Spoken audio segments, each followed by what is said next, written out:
my dinner. Ayan. Yung, ano ba yung tawag dito? Yung niluto kong manok. Chicken pastel. Tapos gumawa ako ng yung pangbalot ko, harina. Nilagyan ko ng dahong sibuyas. Ayan.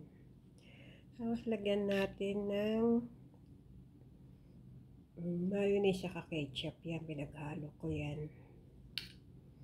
Tapos dahong litos. Ayan siya. Tapos gagawin nito, ibabalot. Parang ano ba? Shawarma. Ayan. Ibabalot ko yan. Para kainin. Ayan, yung ginawa kong pambalot.